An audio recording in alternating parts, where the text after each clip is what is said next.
I was terrified to raise my cake prices by 60%, but the customer reaction shocked me more than the money I made. 3 years ago today, I sent a $75 quote for a wedding cake, and then I literally hid in my bathroom for like 20 minutes. I'm not kidding. Just sitting there thinking, she's gonna think I'm insane. She's gonna screenshot this to her friends.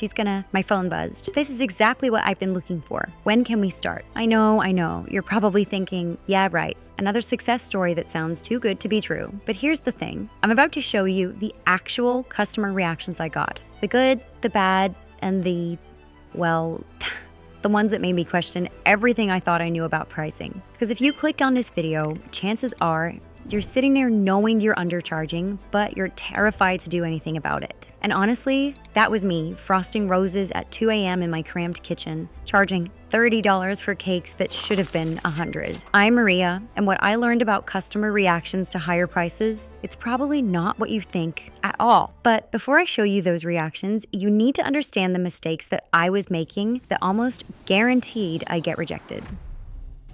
So, you know that little voice that's like, who am I to charge $300 for a cake? Yeah, I had that playing on repeat for like 2 years. But here's what I actually figured out. It's not about the money. The real reason pricing feels scary is because, how do I explain this? It's like when you're waiting for buttercream to whip, you know the exact second it clicks. Well, pricing confidence clicks the moment you shift how you see yourself. See, I was calling myself a baker, and bakers, they follow recipes, they take orders. But in order for me to develop my business, I needed to change that. And I had to stop calling myself a baker and instead embrace a new identity, a cake artist.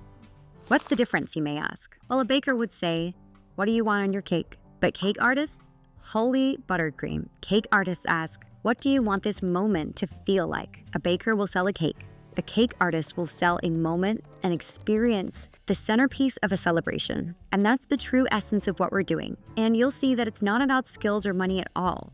That identity shift from baker for hire to cake artist, that's the secret ingredient most people miss. Because when you see yourself as an artist, everything changes. Your conversations change, your confidence changes, and yeah, your prices change too. But here's where it gets tricky. Even if you start calling yourself an artist, there's this one phrase that will kill your premium pricing every single time. I was saying it without even realizing. Okay, let's not sugarcoat this next part. If you're saying, I do custom cakes, you're trapped. Like, completely trapped in what I call the commodity trap. Here's what happened to me. I was so proud of being flexible and doing whatever the customer wants. Sounds good, right? Wrong. Dead wrong. When you say custom cakes, you sound like every other baker on Facebook. You're basically saying, I'm a cake vending machine. Insert order, receive cake. And cake vending machines, they compete on price.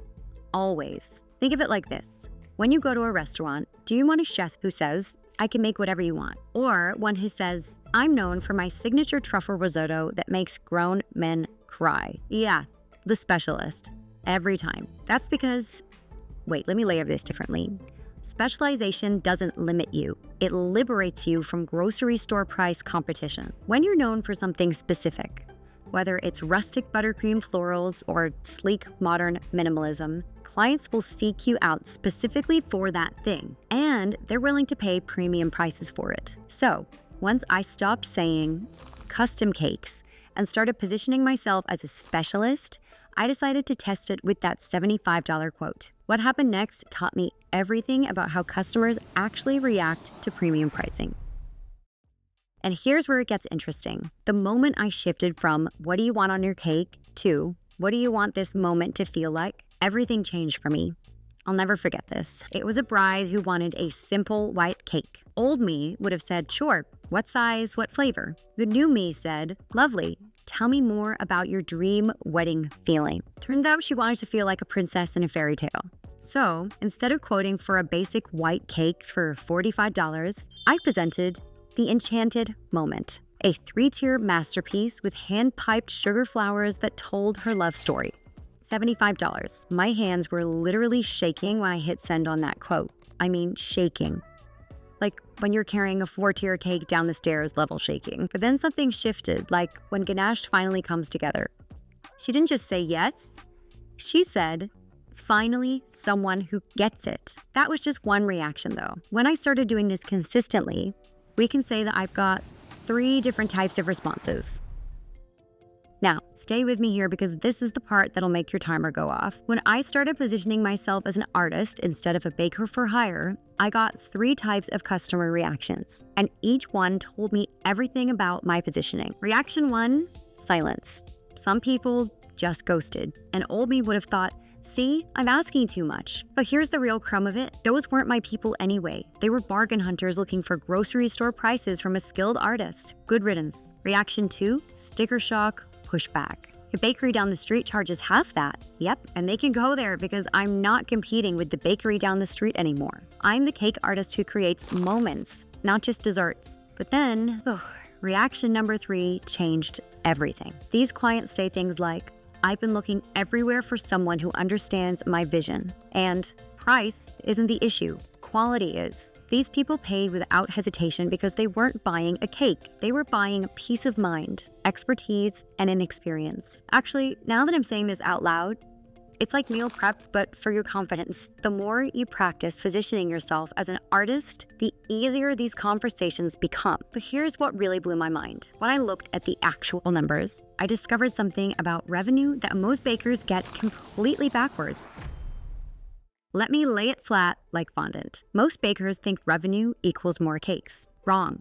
So wrong it makes my piping bag sad. Revenue equals pricing times positioning times process. Always. You could have amazing skills, perfect fondant, flawless buttercream roses, but if your positioning says, I'm just another baker who makes custom cakes, you'll always compete on price. Always. And here's where most folks get it backwards. They think, I need to perfect my skills first, then I can charge more. Nope. I've seen bakers with okay skills charge $300 because their positioning was rock solid. And I've seen incredible artists charge $50 because they positioned themselves as commodities. The math is actually pretty sweet when you understand this. One premium client at $300 beats 600 clients at $50. Same revenue, but let's see, 1/6 of the stress? Yeah, I'll take that recipe any day. Okay, so you're probably thinking, this all sounds great, Maria, but how do I actually make this shift? Well, I'm about to give you the exact exercise that changed everything for me. All right, deep breath. Let's talk about how you actually make this shift, because it's not just mindset fluff, it's practical steps you can take today. First, stop saying, I bake cakes. Start saying, I design edible celebrations. Feel different? A bit weird? Good, that's your brain rewiring. Second, change your client questions. Instead of, what flavors do you want? Try, what's the feeling you want guests to have when they see this cake? Instead of, what size? Try, how many magical moments are we creating? And here's my favorite.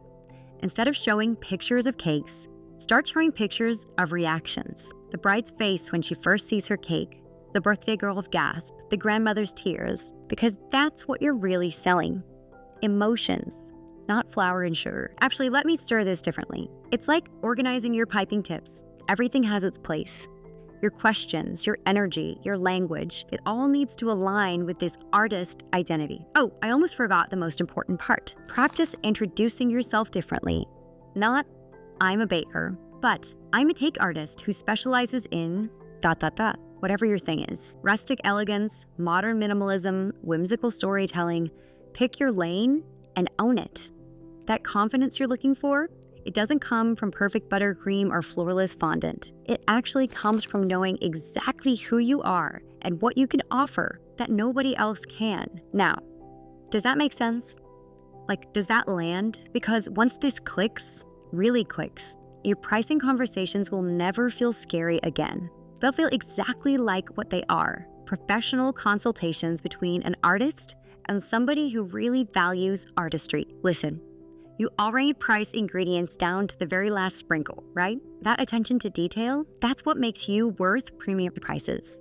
You're already doing the hard part. Now, if you're wondering how to actually find customers who value this artistic approach, I break down my exact system for attracting premium clients in this video right here. It's the missing piece that most bakers never figure out. how to reach beyond that family and friend circle and start to build a steady stream of people who don't just want a cake, they want your cakes.